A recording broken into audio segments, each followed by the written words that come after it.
All right, welcome to Hoops Tonight here at The Volume. Happy Friday, everybody. Hope all of you guys have had a great week. We're doing a mailbag today. We're going to be bouncing all around the world of basketball. We're going to hit some Team USA stuff off the top. We're going to bounce around to about like 10-ish NBA teams around the league in various capacities.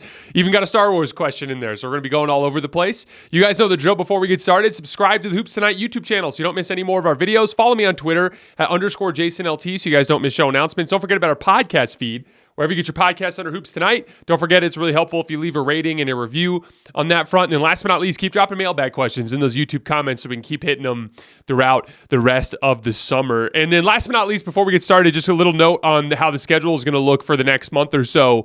During the Olympics, we're going to be covering all of those games, certainly all of the USA games, probably a handful of other games involving some of the other major national teams. And then it's going to be kind of mixed in with player rankings. We're starting player rankings next week. And again, I'm still trying to figure out a way to kind of market the two different lists because the way I see it, there's kind of two different ways to rank players. There's ranking them in a vacuum and ranking them based on their accomplishments of the last season, kind of like bragging rights in a vacuum. And I'm trying to just kind of come up with a way to kind of express that, something catchy. So if you guys got any ideas, drop them in the comments underneath these videos. But we're going to be hitting the Olympics. We're going to be hitting player rankings. That should pretty much take us through the month of August. And then when we get to September, it's time to get started with season previews. And then we're going to start diving into each individual team, all of their player acquisitions, so on and so forth, diving into some different expectations for them heading into next season. But on that note, let's hop into this mailbag. We're going to be going all around the league. It's going to be fun. First question. And these questions, some of them came from Twitter, some of them came from YouTube. It's kind of a smorgasbord. We had a ton of questions. Obviously, I couldn't get to all of them, but I do, as always, appreciate you guys for participating and giving us all those questions. Question number one, it's crazy that USA had to be rescued by Grandpa James yet again. Wasn't this supposed to be the new dream team that would beat the 92 squad? Either way, this team isn't that good or the rest of the world has caught up. Either way, I'd be concerned if I was an American. So I did not see this team as good as the dream team. I think this is the third best national team that I've seen. I should actually say the fourth best. It's tough to say that 2008 and 2012 team, there were some similarities, but I think 92, 2008, 2012, all of those teams had the undisputed best player in the world at that point in time. Like in 92, obviously with Michael Jordan, you could argue Scottie Pippen was in that conversation as well at that point in time. I shouldn't say in conversation for number one, but a lot of people viewed Scottie as the second best player in the world during that time. Coming into 2008, I think Kobe was the best player in the world at that time. LeBron was right on his heels. They were both on that team. 2012, LeBron, undisputed best player in the world. Kevin Durant, hot on his heels. Those two guys were all on the team. This team doesn't have a single player that's going to be considered in the same conversation as Giannis or Luka Doncic or Nikola Jokic. So I don't think they're as top-end talented, but I do think that they are a very well-rounded basketball team.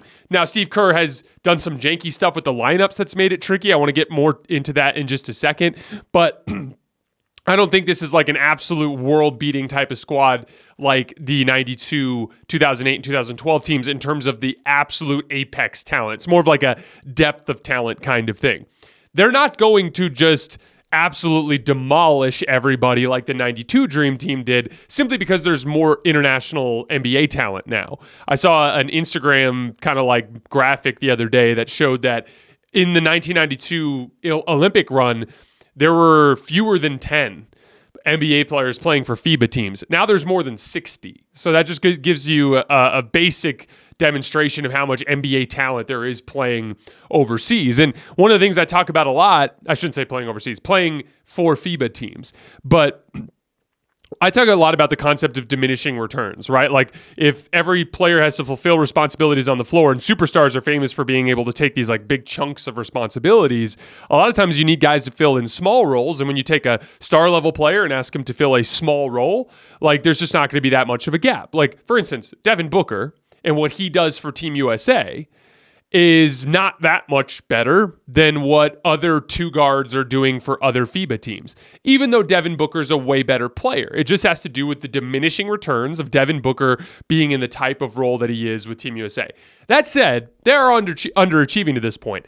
I do think that they are good enough to go over there and win every game by around 10 to 15 points. That's what I predicted last summer. That's what I think should happen. That's what this team's potential is with the talent they have. They should go over there and they shouldn't blow everybody out, but they should at least win convincingly. They should win comfortably every single one of these games.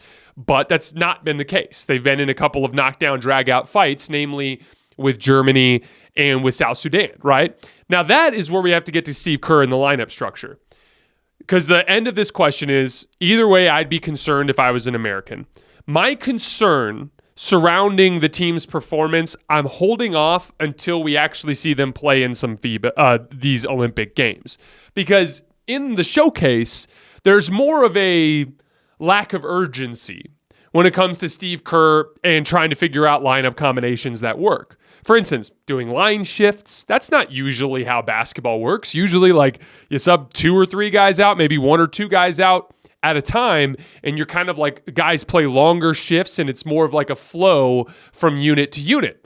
Steve Kerr's been doing line shifts. He's been going 5 in, 5 out, and just swapping guys out, and then maybe mixing up a little bit towards the tail end of these games. And so I really just want to see the types of lineups that Steve Kerr uses in the real games. If he's still doing line shifts, if he still has Embiid with the starters, that's where I think there's some vulnerability here. Because with Embiid with the starters and with Anthony Davis and Bam Adebayo with that bench group, there's a little bit of like an imbalance. I talked about this a lot in our last show, so I won't go into as much detail, but the short version is the starters really struggle to rebound and really struggle to chase over the top of screens with Embiid in his drop coverage. Well, look at the lineup. It's a 36-year-old Steph who's turning 37 next year, 39-year-old LeBron is turning 40 next year, and Devin Booker that you're asking to chase over screens with Drew Holiday, or with Drew Holiday being the only guy in that lineup that's a professional screen navigator. And you're asking them to chase over on with Joel Embiid in drop coverage. That's just a poor use of those players and their skill sets. In addition to that, you're not rebounding well with that group. Well, for all the same reasons. Devin Booker, average athlete at the NBA level. Steph Curry, going to be 37 next year. LeBron, going to be 40 next year. Of course you're not a great rebounding team. So like a lot of this is by simply making some basic tweaks to the lineup structure. For instance, like swap Devin Booker out with a guy like Jason Tatum. Make yourself a substantially better rebounding team. Jason Tatum can do what Devin Booker does. Move Anthony Davis into the starting lineup. By the way, as far as Tatum with the starters goes, that could also be Kevin Durant. Put Kevin Durant in for Devin Booker, right? Then if I have, let's just say Tatum for the sake of this particular discussion. If I go Steph, Drew, Tatum, LeBron, AD, and I'm switching, I'm a substantially better defensive rebounding team, and I'm a substantially more cohesive defensive unit because I'm running a scheme that makes sense with those particular guys. I don't want Steph chasing over screens. I don't want LeBron chasing over screens. I don't want KD I want those guys switching, and those guys all can switch pretty well. Drew can guard up. Steph, he's not the most athletic guy in the world, but he's 6'3", and he's pretty big and strong, and he's pretty good at forcing guys to take pull-up jump shots over the top. Anthony Davis can defend guards. LeBron James can switch. Those guys, that's a switching unit, in my opinion. Then you put Embiid with the bench group where they're struggling to score in the half court, and Embiid's another offensive hub, a guy that can really add some offensive firepower to that unit. And so I want to see what they look like in the real games to see if Steve Kerr applies those specific concepts. Because if he does, I do think Team USA is going to win by 10-15 every single game and get out of there relatively comfortably. But I'm really curious to see the strategy that they employ when they get out there. Next question. What political reason would cause Embiid to start? He's not a Nike athlete. He plays for the Sixers and is not even born in America. Are we sure it's just not Steve Kerr being stupid? I think this has mostly probably has to do with some sort of under-the-table deal to try to get Embiid to not play for France instead. Right? Like that was the whole thing was, is he going to play for France? And I don't know if it had to do with the fact that Team USA needed a big and, because like even you could argue if the Team USA only had AD and Bam, they might be a little undersized on the front line, right? So like Team USA kind of needed a big. France had Wembanyama and Gobert, right? So like it's a little bit that probably had something to do with it, but it's very possible that there was some sort of deal underneath the table where it's like, hey, I will leave the Team France and play for Team USA as long as you let me start. That very well might have been worked out. I think that's stupid. I think promise to play agreements are a loser mentality, and I've seen them all over the place. Obviously, we've heard about it in the NBA in terms of agency politics, but like I've seen it at the college level. I've seen coaches promise starting spots. I saw a JUCO coach once promise a guard at 20 shot attempts a game. Like, talk about a loser mentality, right? Like, instead of like having a player earn that right or having a player demonstrate that he's deserving of that type of offensive workload, there are these deals being cut. That basketball games aren't won by deals getting cut. They're won by basketball teams organically taking shape by virtue of what is earned on the floor. And so I'm not a huge fan of that. I'm not sure if that's what happened, but that would be an example of a political reason that would lead Embiid to start. Like, hey, we'll start you, but that's your kind of like, the dangling bait to get you to leave Team France. Is LeBron really the best player on Team USA or just the most experienced playing with a star-studded team? I do think through these 5 games to this point that LeBron has demonstrated in a small sample size, he is the best all-around basketball player in that group. With his size, strength, athleticism, playmaking ability, shooting ability, his downhill ability, his ability to play bully ball around the basket, he's demonstrated that to this point. Do I want LeBron or Jason Tatum to start training camp tomorrow? I want Jason Tatum.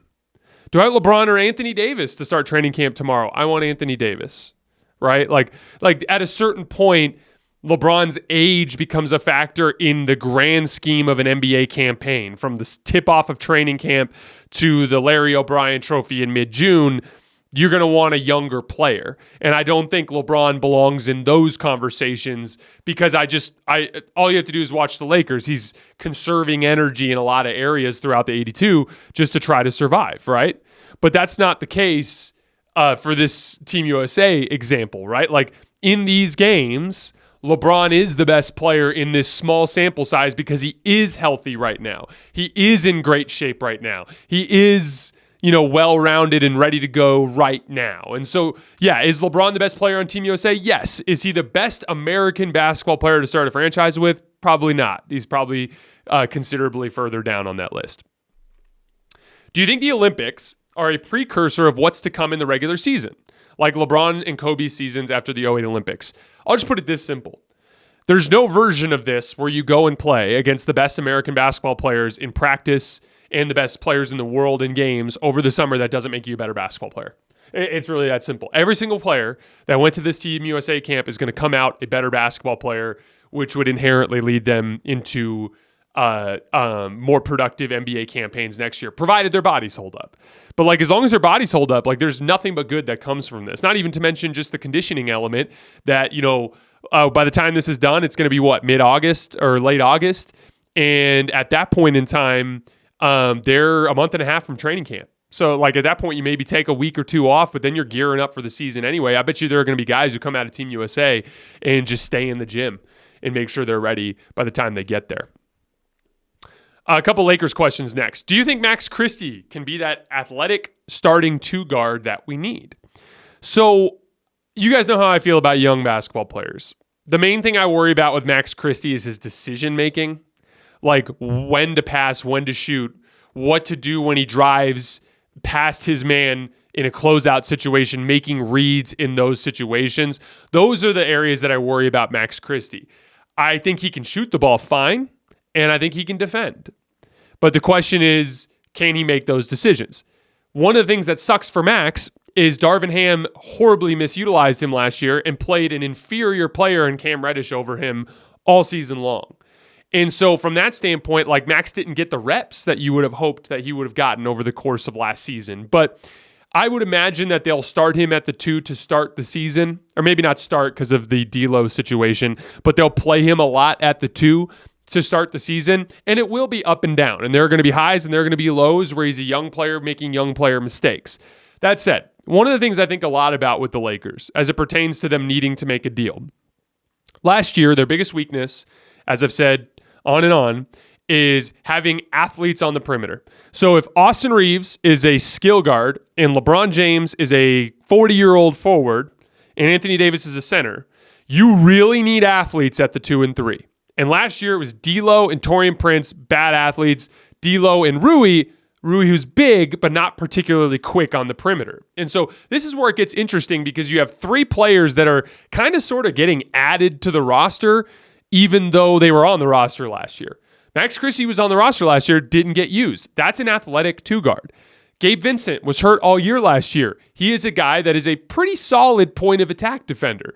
Jared Vanderbilt is one of the best point of attack defenders in the league and is super versatile and can guard many different types of ball handlers. Those guys were all, Gabe and Vando were unavailable for injury. Max Christie obviously was in the Darvin Ham doghouse because Darvin Ham just was playing bad basketball players or lesser basketball players for no reason, right? So like those guys getting added to the mix, if they're all healthy and ready to go, will help facilitate easier regular season basketball for the Lakers, right? However, can Gabe start? I think he can next to Austin as long as your three is awesome, and right now your three is not awesome.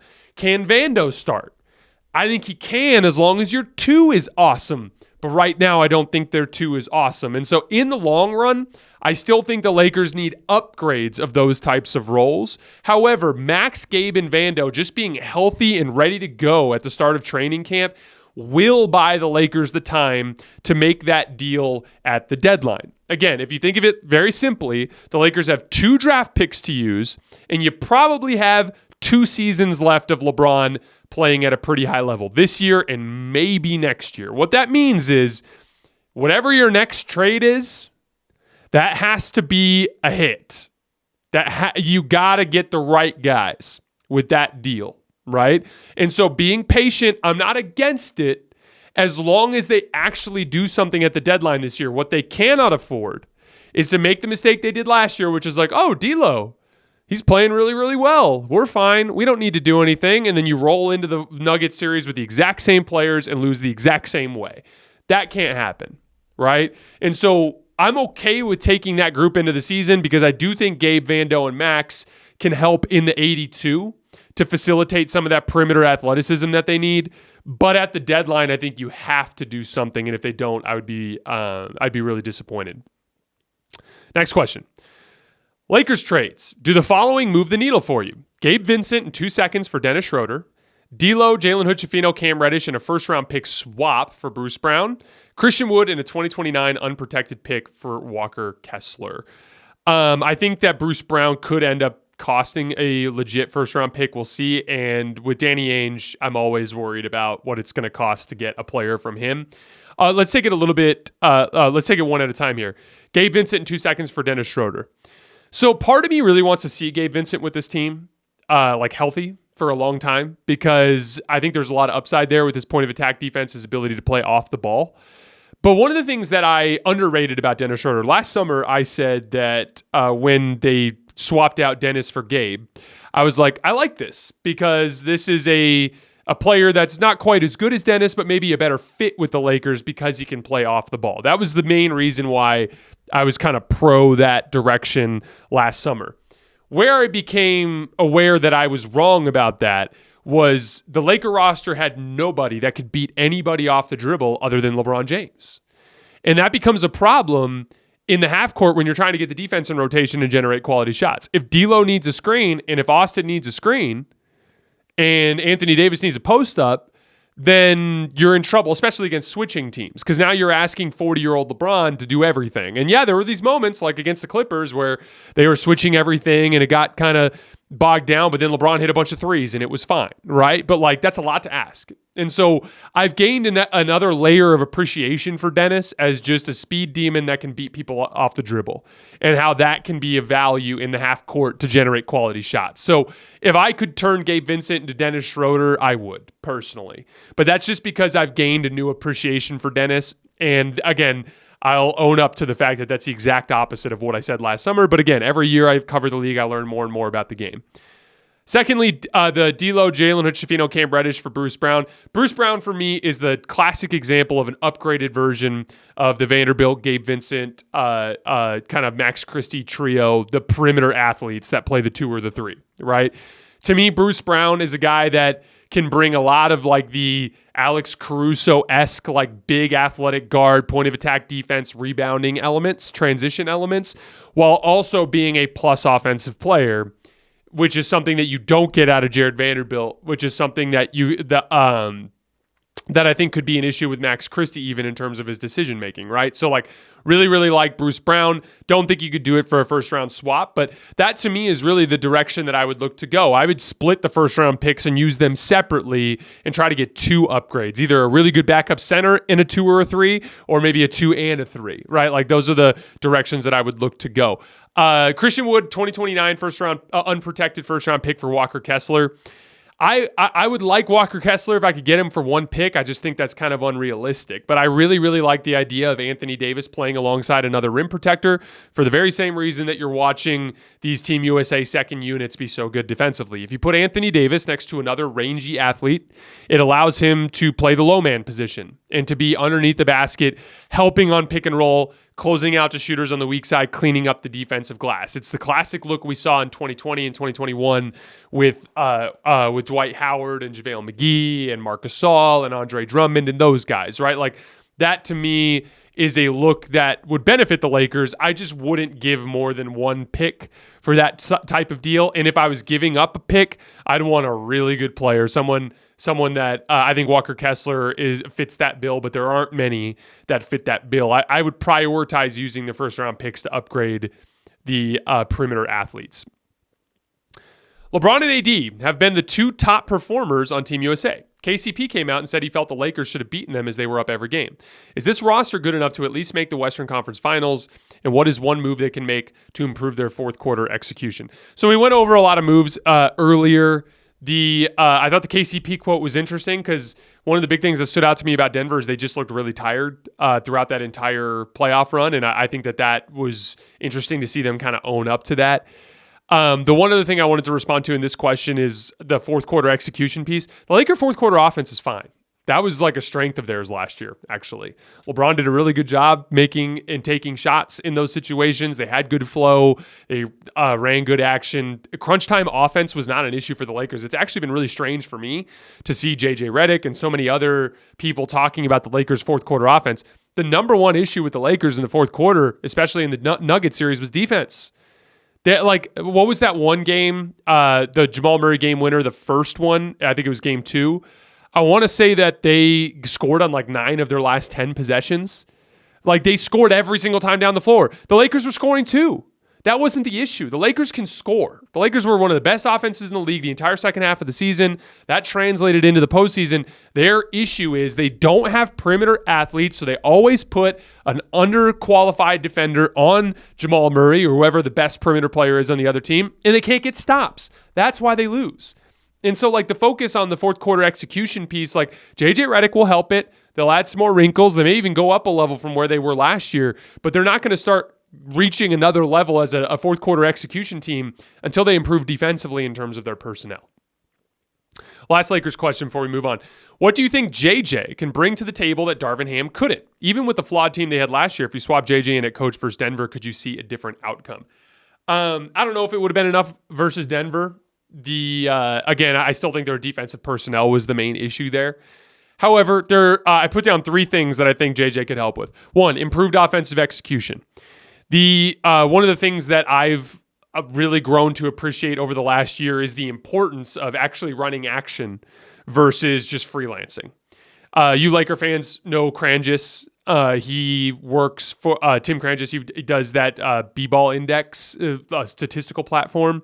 But he did an amazing job last year cataloging the difference between the way the Laker offense functioned when they ran sets versus when they freelanced, and it was a big gap. And clearly that data ended up making its way to JJ Redick because he's made specific mention of it.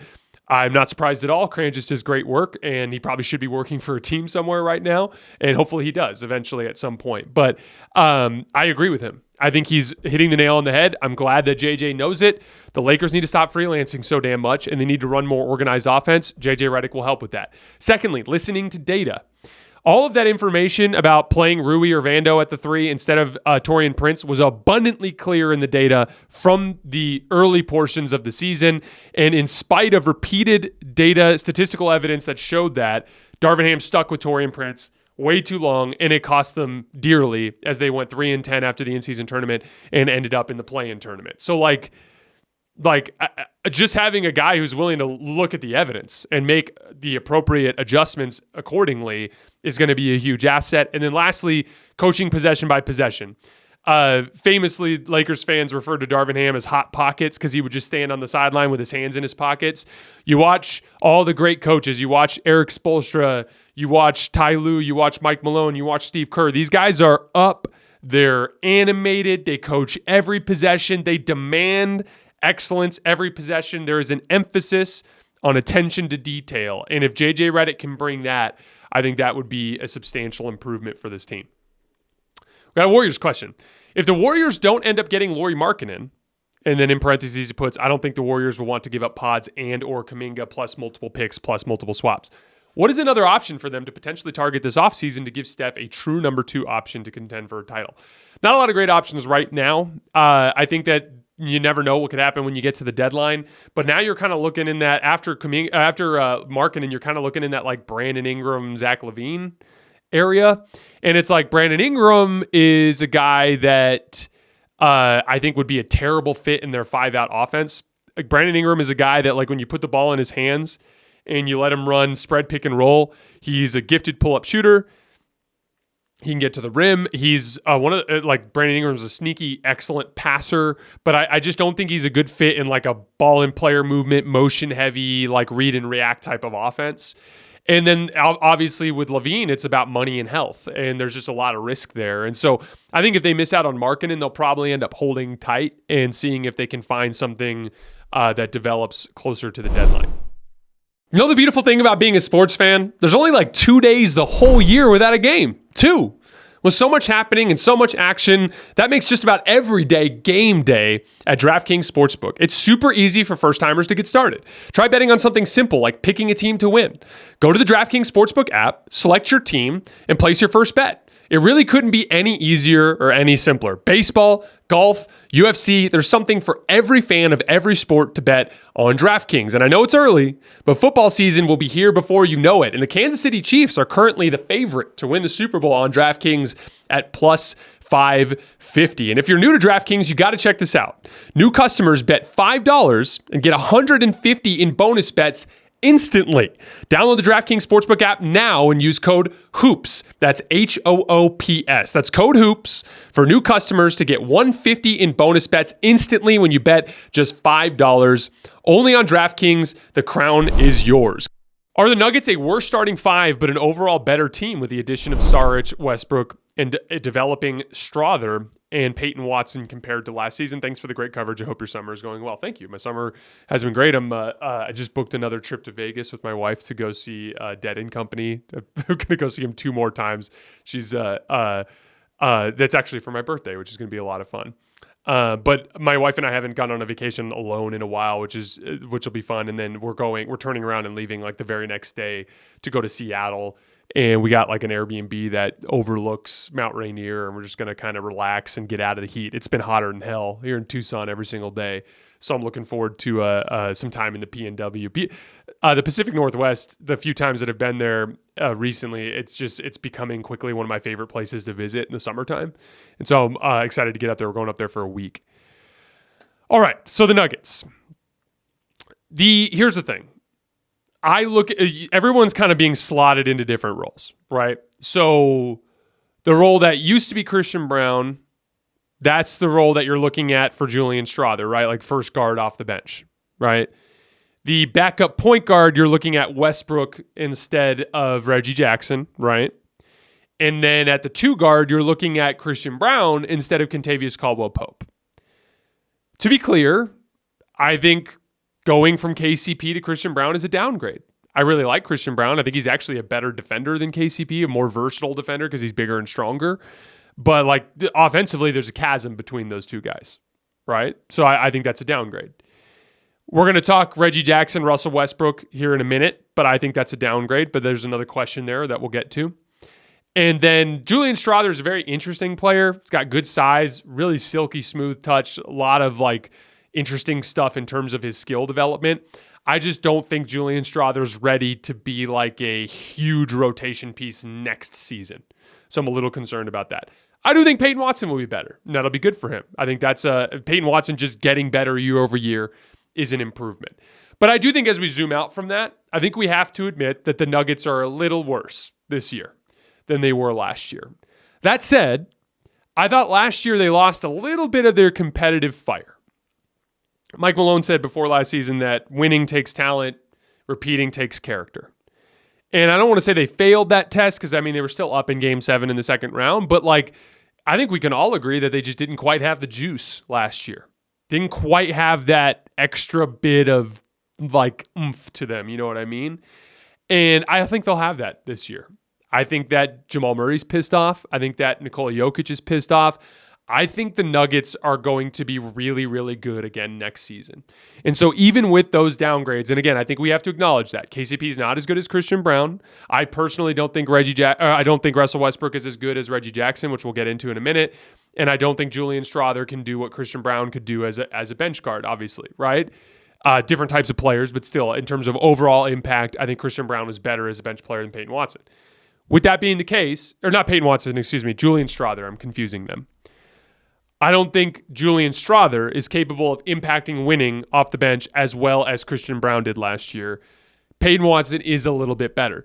But I think if we zoom out, I think we have to acknowledge that they got a little bit worse with personnel. However, back with the chip on their shoulder, a little bit of a revenge campaign, I actually think the Nuggets are my pick to win the West next season. We'll see as we get into training camp if I end up changing my mind. But as it stands right now, I still think the Nuggets are the best team in the Western Conference. Next question. Do you really think Reggie Jackson is better than Russell Westbrook? I do, and here's why. I covered Russell Westbrook very closely, and I watched a lot of him with the Clippers last year. And I have a feeling Nuggets fans will kind of come around to my perspective on this. With Russell Westbrook, it's not about what he can do well, and he does a lot of things well. He's not a good regular season defensive player, but he's a very, like he kind of becomes a freaky disruptive defensive player in the postseason on the ball. And then he'll make plays defensively off the ball. But most of it with Russell Westbrook comes down to mistakes. And I want to get to one more positive before we get there, before we go to the negatives. On offense, in the regular season, he's going to provide real rim pressure, real transition pace, real playmaking. And he brought all of those things with the Lakers, except for the high-level defense, but the Lakers didn't make the playoffs with Russ. And I believe he would have done that with the Lakers as well. Here's the thing. With Russell Westbrook, it's never been about the good. It's been about the bad. I have never seen a player make as many mistakes in basketball games as Russell Westbrook does. And you Nuggets fans will find this out pretty quickly. It's the kind of leaking in to try to get a defensive rebound and leaving a shooter open. It's the standing straight-legged, not paying attention as someone just cuts right behind him for an easy layup on the baseline. It's the missed box outs. It's the poor decisions where like he'll randomly just in transition see a 3-on-3 and 2016 Russ would dunk it, but 2023 Russ doesn't have that juice but tries it anyway and ends up missing a layup and it leads to a transition opportunity the other way. It's the settling for bad jump shots. It's the teams completely ignoring him and him not weaponizing that. Like a lot of players get ignored. You know what they do? They constantly screen, they constantly cut, they constantly crash. Russ doesn't do those things. And so it's not about the upside. Russell Westbrook's upside is substantially higher than Reggie Jackson. Reggie Jackson also makes some mistakes. Reggie Jackson doesn't make nearly as many mistakes as Russell Westbrook does in basketball games. Russell Westbrook, think of it like this. Reggie Jackson is the guy that in a game is going to do 6 or 7 good things and 2 or 3 bad things, right? Russell Westbrook is going to do 20, 25 good things and like 25, 30 bad things. Like it is this like crazy oscillating back and forth like, oh my God, that was incredible, to what the hell are you doing, to oh my God, that was incredible, to what the hell are you doing? And sometimes it'll stack up. Like mark my words, Nuggets fans, there will be a game in November where it's the end of the third quarter and you're on the road in a big, like you're on the road in Oklahoma City, and Jokic checks out with 5 minutes left, and or maybe it's the start of the fourth quarter that Jokic checks out, or whatever it might be. When you're gonna have Russell Westbrook come in, and there will be a sequence where, like, in a 90-second span, he does like 5 stupid things, and next thing you know, you look at the scoreboard, and instead of being down 4, you're down 14. Like, that's the Russell Westbrook experience. It's these, sometimes the mistakes come in waves too, and like, I'm not trying to hate on the guy. Like, this was literally what it was like when I was rooting for him 2 years ago when he was a better athlete. And he's going to be an even lesser athlete at this point in his career. So, like, I will say this, and Zach Lowe from ESPN did a really nice job breaking this down. It's a low-risk proposition for Denver, because if the fit doesn't work, you just bench him or you cut him. Right? Denver doesn't need Russell Westbrook. So it's worth a shot. But do I think that Russell Westbrook is going to solve the problems for Denver? I don't. And maybe we'll see. Maybe I'm wrong. Maybe Jokic and Mike Malone are the first 2 basketball minds that can focus Russell Westbrook in a way that works and makes sense. But I'm skeptical. Where does Jaylen Brown rank in the top 15 NBA players? We're about to do our player rankings starting next week, so I will let you guys know. What does a repeat do for Jason Tatum and Jaylen Brown's legacy individually and as a duo? It depends on who they beat. Like, if they, let's say, like, for instance, like, they had a relatively easy pathway through the playoffs this year. Let's say next year it's like they beat like the Orlando Magic in the second round, and then they beat like the either the Philly team that has Paul George and Joel Embiid and Tyrese Maxey, or maybe that Knicks team that added Mikal Bridges, and then they go to the finals and they beat like the Denver Nuggets or the Oklahoma City Thunder or someone like that. Like, if they do that, I think that this Celtics team all of a sudden enters into a totally different conversation, because they're the first team to repeat since the KD Steph Warriors. You're following up a dominant season with a more impressive playoff run. There's all sorts of things there. Referencing Jaylen Brown and Jason Tatum as a duo is where it gets a little weird for me, because there's 5 $30 million players. And I felt the same way about the Warriors. Everyone would be like, oh, it's Steph and KD. And it's like, no, it's not. It's Steph and KD and Klay Thompson and Draymond Green and Andre Iguodala. Like, these are historically talented teams we're talking about here. They don't line up with like Kyrie and Luka. That's a duo. That's a duo. Right? Like LeBron James and Anthony Davis on the Lakers. That's a duo. What we're talking about with this Celtics team, like, they have 5 players that in the open market would command $30 million a year. That's totally different than a traditional duo. That said, like, if Boston repeats next year, I think it works wonders for both their legacies. I think it adds a whole other layer of legitimacy on last year's team. I think a repeat would work wonders for the C's. Hey, Jason, I appreciate the hard work you put into the videos. Do you feel like Oklahoma City are going to make a big move this season, or are we still another year away? With the team competing at this level in depth, it seems redundant to let their picks resolve into even younger pieces. I agree, and I do think that the Thunder will eventually make more of an aggressive all-in type of deal where they use a lot of draft compensation. My guess is it'll be on a forward. We talked over going into the summer that there was 2 directions they could go. They could either put Chet at the 4 next to a center, which is what they're going to try with Isaiah Hartenstein this year, or they could put a big forward next to Chet, keep him at center, right? And just kind of bolster the strength and physicality of the front line at that forward position. Going after Hartenstein was a really smart move. I really like it as a counter to what Denver brings to the table too, because now you can run a 2-big look. Really like it, but I agree that I think they'll be on the lookout. The thing is, they don't have to rush. They're going to be a dominant regular season team no matter what, so they can wait for a really good deal around the deadline. There's not even a rush in terms of this particular season, in the sense that if they don't find what they want at the deadline, they can wait till next summer if they want to. I think this team is really good and is a bona fide top-tier championship contender. Just go down the list. How is their offensive shot creation? Well, can't do much better than Shai Gilgeous-Alexander, one of the best offensive engines in the league. Jalen Williams is one of my favorite young players in the league, an awesome number 2. Chet Holmgren brings a whole bunch of offensive firepower to this situation. Isaiah Hartenstein is like a prototypical 5-out dribble handoff big. I think he's an excellent fit there. Okay, what do they look like in terms of their physicality on the front line? Well, last year they sucked. Isaiah Hartenstein is a monster on the glass and a guy that completely raises the physical profile of the team. What do they like defensively? Well, they got real rim protection in Chet Holmgren. What do they like at the point of attack? Lou Dort is one of the best options in the league at the point of attack. He's like the only guy I've ever seen really truly frustrate Luka Doncic in a playoff series. Like they've got it all. And the one thing they don't have is a bigger Chet at the 5 look. And the only way they're going to get that is by trading for a forward. And my guess is that is going to be what they keep their eye on throughout the rest of this season heading into the trade deadline. Here we go. This was I asked after I gave my Lakers Celtics take the other day for people to provide basketball reasons why they disagree. And there was a bunch of you guys who gave reasons, but I wanted to shout out one of you guys. This is from Steven Smith. Hey, Jason, love the show. Admittedly, biased Celtics fan here, but I can give you a few basketball reasons why I think the 2024 Celtics could beat the 2020 Lakers. I know Anthony Davis was probably the best defensive player in the league at the time, but the way Boston spreads teams out with Porzingis would be hard for the Lakers to guard. Jason or Jalen could run two-man game with KP at the top of the key and have KP pop, forcing AD out of the paint and giving Jason or Jalen driving lanes to score or kick it to Drew or D. White. At that point, it becomes somewhat of a shooting contest. Given this Celtics team was the most prolific three-point shooting team in NBA history, I believe we'd win that battle. 2, speaking of Drew and Derek White, I think you're discounting just how good of a backcourt they are. Offensively, Drew can easily outmuscle Caruso or KCP to get to his spots. Derek can hit a catch-and-shoot 3 from anywhere on the court. Defensively, they can limit the Lakers' other 3 starters, not LeBron and AD, similar to how they limited the Mavs' other players in the finals this year. With the 2020 Lakers, while the 2020 Lakers have a front court advantage, we have a backcourt advantage.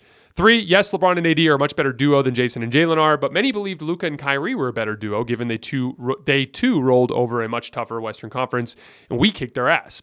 I think we showed this year that if you have a great duo and give them the best supporting cast, you can overcome a better player and a better duo in a 7-game series. It would be very close, but in a hypothetical matchup, I would go with the Celtics in 7, although I wouldn't be surprised if the Lakers ended up winning. Appreciate the great content, and I hope this message finds you well. First of all, thank you for taking the time to spell out your basketball thoughts. One of the things that I talk about all the time is that bothers me. It's like a pet peeve. Is like I offer a basketball opinion, and the people that are just like, fuck you, you're stupid, you're wrong, and it's just like it just turns into like a shit talking contest, and that's just not productive and doesn't solve anything. I got into doing this for a living because I love talking basketball. Like I used to literally talk through basketball and have these debates with my college teammates when we were growing up, either on buses or in hotels or after practice when we were untying our shoes and stuff. Like, I love talking basketball. What that means is I want to hear what you guys think, and taking the time to actually write out why you think I'm wrong is something that is way more productive and something I'm willing to engage with. And so I appreciate you taking the time, Steven. The only points that I'd push back on, and you make a lot of good points, that group, that AD, LeBron, Caruso, KCP, Danny Green unit, probably more of a switching unit against Boston. So that would be how they'd mitigate pick and pop. And specifically what made that Laker team good was their smaller players were really hard to post up. KCP, you guys watched KCP defending Karl Anthony Towns in the post and just stripping him clean because he's so good at waiting for you to expose the basketball. Alex Caruso is like something crazy, like 225 pounds of solid muscle at 6'6". Like he's a really difficult guy to bully, and Danny Green's even bigger than him. So like they are big on the perimeter, that 2020 Lakers team, and so it's more of a switching look. And the idea there is you switch and you contain the basketball. And again, I'm not saying you won't ever get dribble penetration, but it's about flattening dribble penetration. A straight line drive past Luka Doncic forces hard help, which leads to wide open closeout opportunities.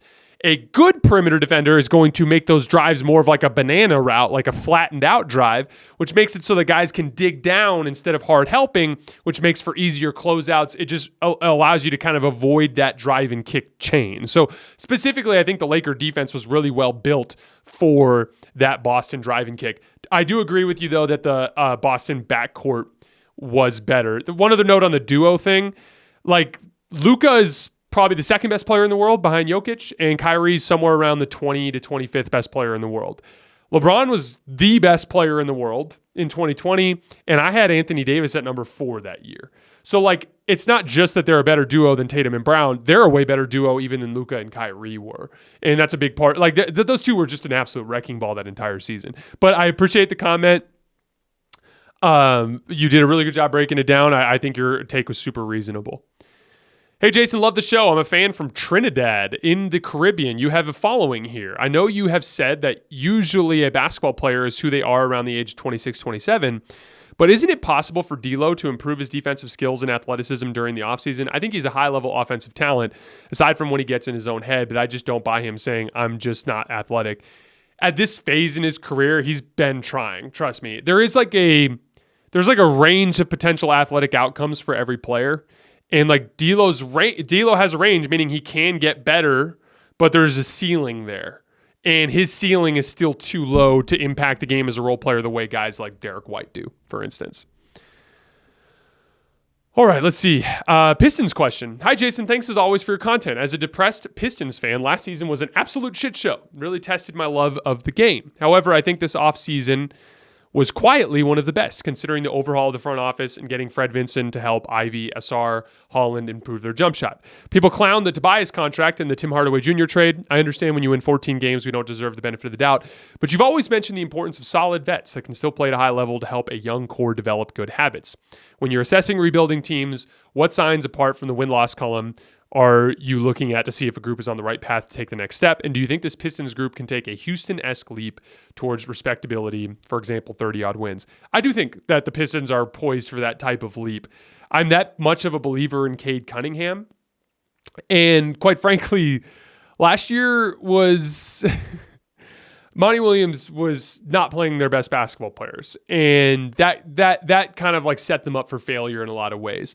I like the additions because they all make sense. Tobias Harris is a guy that can play the 4 or the 3. I think he's going to play a lot of 4 for this group, but he's a glue guy at this phase in his career. He's a dude that just kind of like fits in with other basketball players. He can attack mismatches in the post. He can go to work off the bounce, but he's a guy who can also just kind of play a smaller role. And then shooting to create spacing, Malik Beasley and Tim Hardaway Jr. will help in that area. I think the most, as far as like the adding vets piece, like I'm a big believer that if you put a bunch of young basketball players that don't know how to play together, especially under a less than fantastic coaching staff, there's not a whole lot for them to improve on because they're not learning from any sort of experience, right?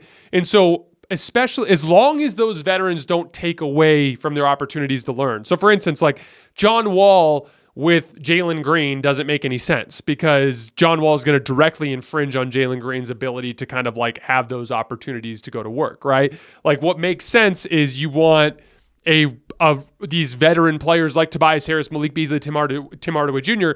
that are going to play smaller roles and primarily just serve as mentors for players. And Cade's still going to play it the same way. Jaden Ivey's still going to play the same way. Jalen Duren's still going to play the same way.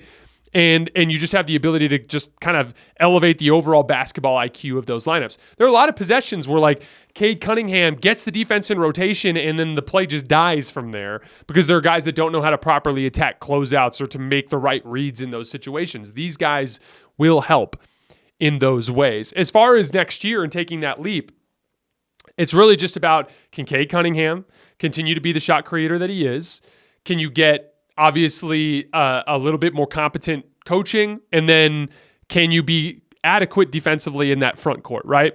With Jalen Duren and Tobias Harris, I think you're a little undersized. I do think we'll see some Isaiah Stewart still alongside him although I think Isaiah Stewart has kind of become an interesting trade target out there for teams that need, the center position is just such a high value position, especially with all the up-and-coming centers, guys like Embiid and Anthony Davis and Nikola Jokic, right? And with that being the case, especially with Isaiah Stewart being kind of a little bit of a shooter, I wonder if he's a guy that they can look to trade at some point. But in the short term, I think just adding some vets and just another year of improvement from your young players and an improvement in a head coach could go a long way to putting that team into that 25-30 win range. What are the top 5 things you hope to see when/if Acolyte is renewed for season 2? I actually just broke this down in a lot more detail with my buddy Luke on Two Sons podcast. We actually just released that episode yesterday, so you can find that again wherever you get your podcasts or on YouTube under Two Sons podcast. But the gist of it is, like, I think that we saw Darth Plagueis in the season finale, right? He's a super interesting character because he's the guy who basically set up the entire plan that Palpatine executed in The Phantom Menace to get to the Chancellorship and then obviously to start the Clone Wars. And so I think it'd be really cool to dive into that. You've showed Plagueis. I think it'd be really cool to go season 2 centered around Chimere, go way back to his Jedi fallout with Vernestra, whatever happened there, and dive into how he met Plagueis and him becoming a Sith. And then the tail end of season 2, I would have the showdown between Chimere and Plagueis as they determine who's going to become the Dark Lord of the Sith, and whatever they decide to do with Chimere at that point, they can figure out. Season 3, I would like to see them dive into Plagueis and Palpatine. I'd cast a young Palpatine, and I'd just do I'd do like 2 seasons of prequel content. Like a little bit of young Palpatine, a little bit of like older Palpatine with Plagueis, and just really dive into the backstory of how those two kind of executed their plan that started in the Phantom Menace. That's what I would do if I was running the Acolyte. But again, check out our pod. It's a totally different format. I'm with my best friend. It's much more casual. But we've done, I think, 126 episodes now, so we've actually been around pretty long. But we just did an Acolyte episode yesterday, and then we also do House of the Dragon. Expectations for Ja Morant and the Grizzlies. They have a solid core that's still pretty young. I think they're going to dominate the regular season next year.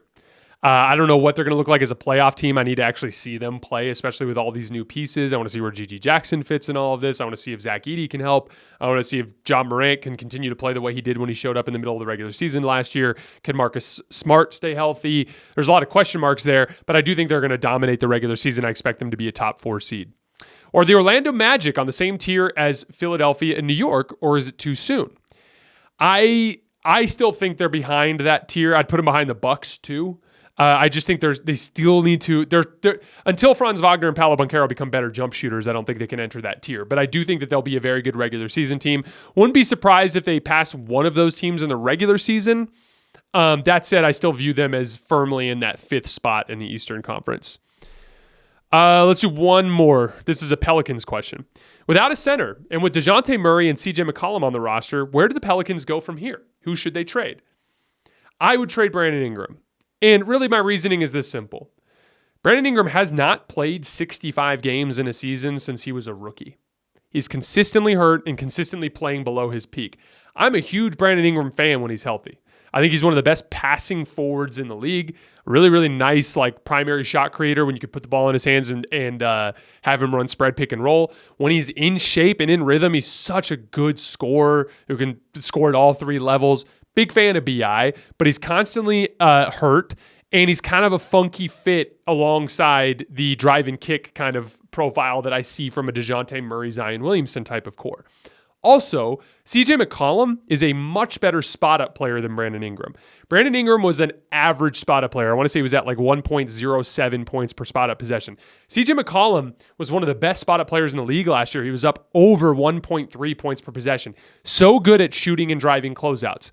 So like BI is not only worth more in terms of getting return, but CJ's a better fit alongside DeJounte and Zion. And so that's the direction that I'd look to go. From there, try to flip him for a center. There's a bunch of different directions they can go. You could look at like athletic rim running centers, guys like Nick Claxton or Clint Capella. There are guys who could shoot it a little bit. I talked about Isaiah Stewart with the Pistons earlier. He's a guy that you could try to pry away from Detroit. Wendell Carter Jr. from Orlando. You could even look at, I'm worried about this from a defensive perspective, but what if Minnesota decides to move on from Karl Anthony Towns, or if Chicago decides to move on from Nikola Vucevic? Those are a couple of other guys that you could look at in terms of shooting next to Zion Williamson. But I view them as a drive and kick team in the future. I really like the idea of Zion and DeJounte Murray beating people off the dribble, guys like Trey Murphy and CJ McCollum benefiting from that in closeout situations because of their ability to shoot and make moves in the mid-range. All right, guys, that is all I have for today. As always, I sincerely appreciate you for supporting the show. We're going to take the rest of the weekend off. We'll be back on Monday to break down the Olympic opener between USA and Serbia, as well as I'm going to start prepping the player rankings. At that point, we'll probably end up airing that on Tuesday, but we will be back on Monday. I will see you guys then.